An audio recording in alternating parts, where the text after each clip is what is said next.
कच्चा माल और तैयार माल की मात्रा और भार के आधार पर निम्न को दो वर्गों में विभाजित कीजिए। मतलब अ, मात्रा और भार के आधार पर निम्न को दो वर्गों में विभाजित कीजिए।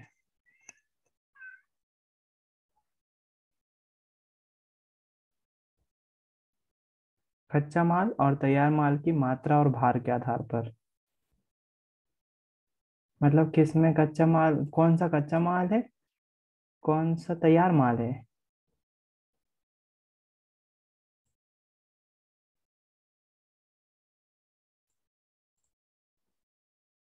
नहीं करना। कृषि आधारित उद्योग, सूती वस्त्र, पटसन, रेशम, ऊनी वस्त्र, चीनी तथा वनस्पति तेल आदि उद्योग कृषि से प्राप्त कच्चे माल पर आधारित हैं। उसके बाद वस्त्र उद्योग, भारतीय अर्थव्यवस्था में वस्त्र उद्योग का अपना अलग महत्व है क्योंकि इसका औद्योगिक उत्पादन में महत्वपूर्ण योगदान है। देश का ये अकेला उद्योग है जो कच्चे माल से उच्चतम अतिरिक्त मूल्य उत्पाद तक की श्रृंखला में परिपूर्ण तथा आत्मनिर्भर है।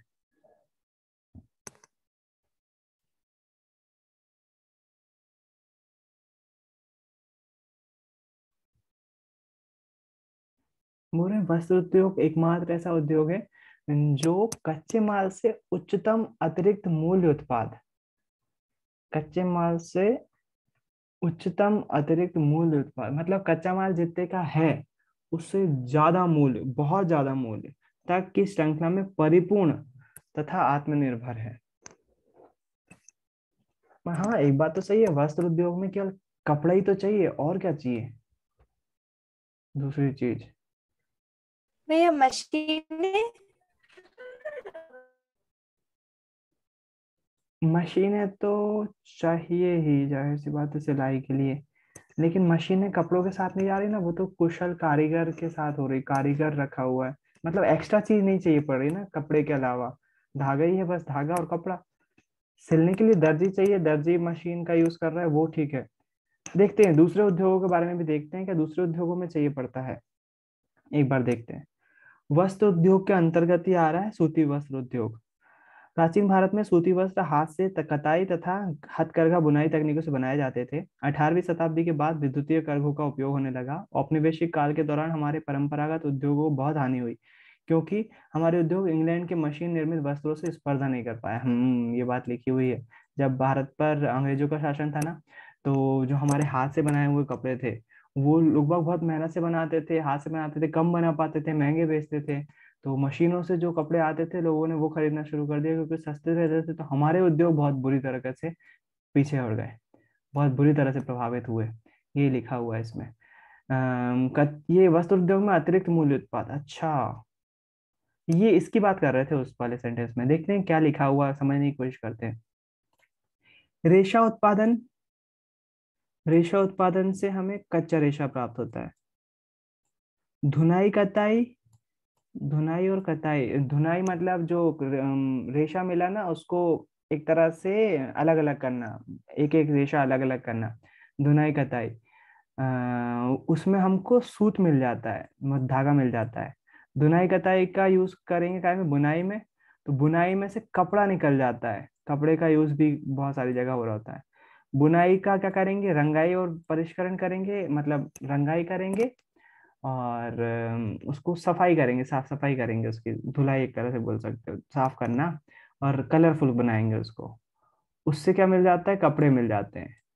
और इसके बाद जो है वो वस्त्र निर्माण होता है और वस्त्र को जो है वो बेच देते हैं, जो वस्त्र गारमेंट बनाकर।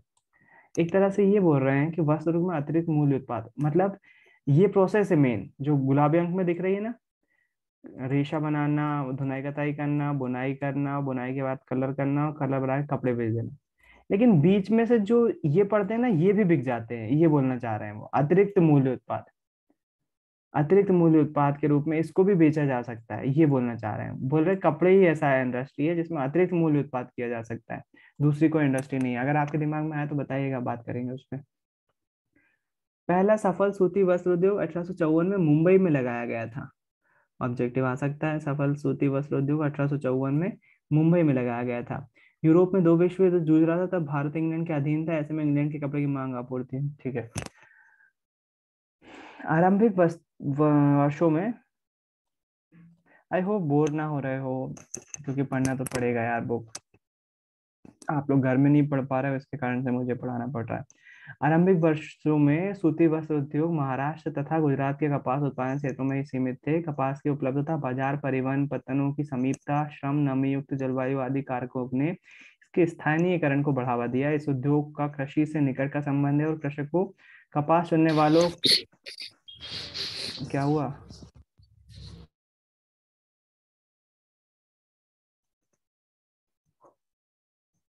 इस उद्योग के कारण रसायन, रंजक, मील, स्टोर तथा पैकेजिंग सामग्री और इंजीनियरिंग उद्योग की मांग बढ़ती है। फलस्वरूप इन उद्योगों का विकास होता है। यद्यपि कताई कार्य महाराष्ट्र, गुजरात तथा तमिलनाडु में केंद्रित है, लेकिन सूती, रेशम, जरी, कशीदाकारी आदि में बुनाई के परंपरागत कौशल और डिजाइन देने के लिए बुनाई अत्यधिक विकेंद्रीकृत है। भारत में कताई उत्पादन विश्व स्तर का है, लेकिन बुना वस्त्र कम गुणवत्ता वाला है, क्योंकि यह देश में उत्पादित उच्च स्तरीय धागे का अधिक प्रयोग नहीं कर पाता। बुनाई का कार्य हथकरघा, विद्युत करघा, मिलों में होता है। ठीक है, मेन इसमें यहाँ पर राज्यों के नाम आए हुए हैं, बाकी नहीं है कुछ ऐसा कुछ। हाथ से बुनी खादी कुटीर उद्योग के रूप में बुनकरों को उनके घरों में बड़े पैमाने पर रोजगार प्रदान कराता है। भारत जापान को सूत का निर्यात करता है। भारत में बने सूती वस्त्र के अन्य आयात देश संयुक्त राज्य अमेरिका, इंग्लैंड, रूस, मतलब वस्त्र भारत से बहुत सारे बाहर जाते हैं।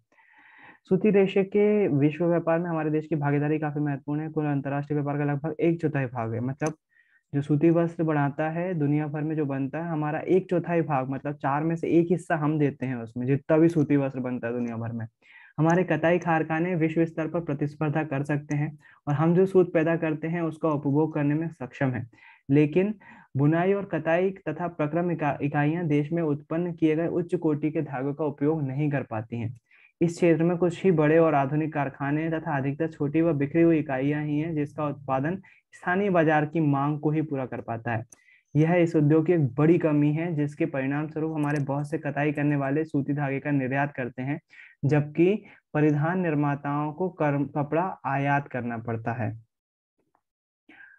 जो मोटा मोटी बात मेरे को समझ में आई है वो ये है कि हमारी दिक्कत ये है कि हम जो सूत बना रहे हैं, धागा तो बना ले रहे हैं अच्छी क्वालिटी का, लेकिन उस धागे से कपड़ा बनाने के लिए हमारे पास मशीन नहीं है, बड़ी प्रक्रम इकाइयां नहीं है, जिसके कारण से उसकी बुनाई की जा सके अच्छी क्वालिटी के धागे। उसके कारण से हमको क्या करना पड़ता है, हमारे जो अच्छा धागा बना भी लेंगे तो हमें उसको कहाँ भेजना पड़ता है, बाहर भेजना पड़ता है, ताकि वहां पर से उस धागे का वो कपड़ा बना सके। एक ही धागे, मतलब सूती वस्त्र उद्योग में कमी सामने आ रही है। और जबकि परिधान निर्माता को कपड़ा आयात करना पड़ता है, और यहाँ पर जो डिजाइनर हैं उनको कपड़ा बाहर से लाना पड़ता है। देख रहे हो, बीच की कड़ी गायब है। धागा हम बना ले रहे हैं, कपड़े हम जो है वो डिजाइन कर ले रहे हैं, कपड़ा बना ले रहे हैं, मतलब कपड़े से स्टिचिंग जो होती है ना, सिलाई, कपड़ा बनाना, वो जो मतलब एक तरह से जो सिलाई होती है वो हम जानते हैं। लेकिन हम धागे से कपड़ा बनाने के लिए इतने ज्यादा निर्भर नहीं, मतलब बहुत ज्यादा मात्रा में हमारे पास मैन्युफैक्चरिंग नहीं है। जो सिंपल एक जो बुनाई करना होगी ना, रेशे को बुनना पड़ेगा, वो नहीं बना पा रहे हैं। तो वो चीजें जो है उसकी यहाँ पर एक कमी दिखी हुई है। धागा 85 रुपये प्रति किलोग्राम की दर से बेचा जाता है। अगर ये पतलून के रूप में बेचा जाए तो इसकी कीमत 800 रुपये प्रति किलोग्राम है। रेशे से धागा, धागे से कपड़ा और कपड़े से परिधान बनाने के प्रत्येक चरण पर मूल्य में वृद्धि होती है। तो धागा 85 रुपये किलो बिकता है और जो पतलून की कीमत आती है वो 800 रुपये हो जाती है। तो रेशे से धागा बनता है, धागे से कपड़ा बनता है और कपड़े से परिधान बनता है, जिसके कारण से मूल्य की वृद्धि होती जाती है। हमारे लिए अधिक अधिक मात्रा में धागे के निर्यात की अपेक्षा अपने बुनाई क्षेत्र को सुधारना क्यों आवश्यक है? धागे निर्यात की मतलब बोल रहे हैं कि क्यों आवश्यक है।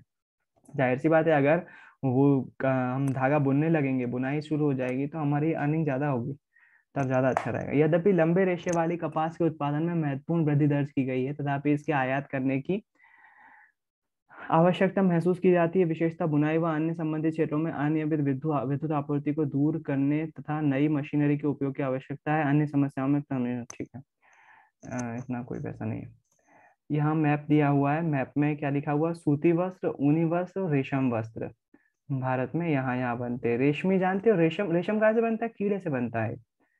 कीड़ा जो है वो रेशम का होता है। देखिए रेशम की खेती कैसे की जाती है, चलो देखते हैं, इंटरनेट का फायदा उठाते हैं, रेशम की खेती कैसे की जाती है देखते हैं।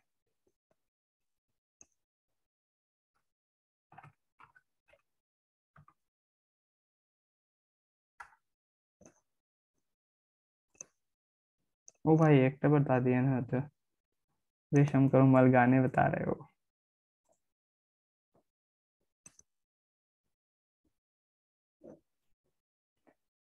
चलो 2-3 मिनट बस रेशम देखते हैं कैसे बनता है, मैंने भी नहीं देखा है। रेशम का कीड़ा होता है इतना मालूम है मेरे को, कीड़ा होता है कैसे होता है देखते हैं, उत्पादन कैसे करते हैं रेशम के कीड़े से। इस टाइप का कीड़ा होता है रेशम का।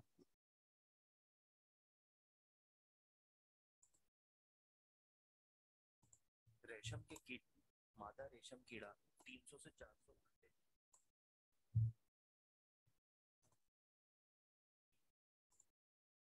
लार्वे के नाम से भी जाना जाता है। इसके बाद 3 से 8 दिनों तक यह रेशम का कीड़ा अपने मुंह से एक तरल प्रोटीन का स्त्राव करता है। वायु के संपर्क में आने पर यह तरल प्रोटीन कठोर होकर धागे का रूप ले लेता है। इस प्रोटीन के फलस्वरूप कीड़े के चारों ओर एक गोला जैसा बन जाता है, जिसे हम ककून के नाम से भी जानते हैं। रेशम का कीड़ा ककून का निर्माण अपने रहने के लिए करता है। इसके बाद दोस्तों, रेशम प्राप्त करने के लिए इस गोले को गर्म पानी में डाल दिया जाता है। इससे रेशम का कीड़ा मर जाता है और उस गोले का उपयोग रेशम बनाने के लिए किया जाता है। ओ एक भाई मतलब रेशम बनाने के लिए हम कीड़े को मार देते हैं, गोले कीड़े को रेशम अपनी से जान देना 500 से होती है। 1300 मीटर लंबा रेशम का धागा प्राप्त होता है। दोस्तों, क्या आप लोग जानते हैं कि रेशम बनाने की कला दुनिया ने आखिर जानी कैसे है? माना जाता है कि चीन के लोगों को रेशम बनाने की कला 4000 साल पहले से मालूम थी। ओ कहते हैं भाई कि साहब। चीन की रानी सी लिंग शी ने एक बार गलती से एक रेशम के कीट को पानी में डाल दिया। अगले दिन जब उसने पानी वाले बर्तन में से रेशम के धागे निकलते देखे तो रेशम के कीड़ों को पालना आरंभ कर दिया। इन धागों का प्रयोग उसने कपड़े बुनने के लिए किया और यहीं से रेशम का प्रयोग बुनाई के लिए शुरू हुआ। रेशम बुनाई का रहस्य कई दशकों तक चीन के लोगों तक सीमित रेशम रहा। ऐसे बनाया बाद में जाता है। जापान के राजा ने अपने जासूसों को भेजकर इस रहस्य पर से पर्दा उठाया। ये जासूस चीन से रेशम के कीड़ों को छुपा कर ले आए। जापान से यह कला धीरे धीरे बाकी दुनिया में फैली। आज रेशम मतलब सिल्क है ना, रेशम मतलब सिल्क, ऐसा कीड़ा होता है रेशम। तो ये अंडे देता है रेशम का कीड़ा, अंडे देता है और अंडे को फिर क्या कर, ये देखो ये अंडे दिए हुए हैं, उन अंडे को फिर बड़े हो जाते हैं वो, ये रेशम के कीड़े हैं पूरे। इस तरह से पाला जा रहा है उन कीड़ों को, इस तरह के होते हैं रेशम के कीड़े ना। तो उसके बाद ये रेशम के कीड़े क्या करते हैं, बहुत बड़े बड़े दिख रहे हैं यार ये तो।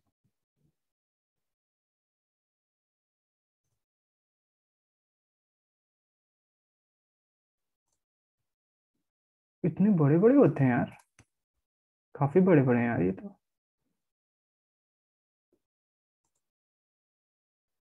कितने गंदे दिख रहे हैं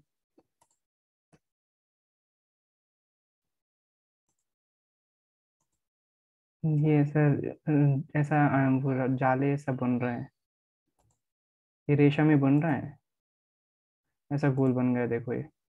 अब इस गोल को क्या करेंगे, गर्म पानी में डाल देंगे, बेचारा कीड़ा मर जाएगा।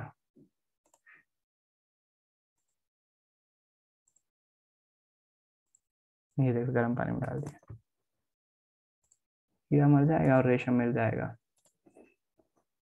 ये मर गए कीड़े बेचारे, फिर उसको बुन लेंगे, ऐसा आ जाता है टुकड़ों में।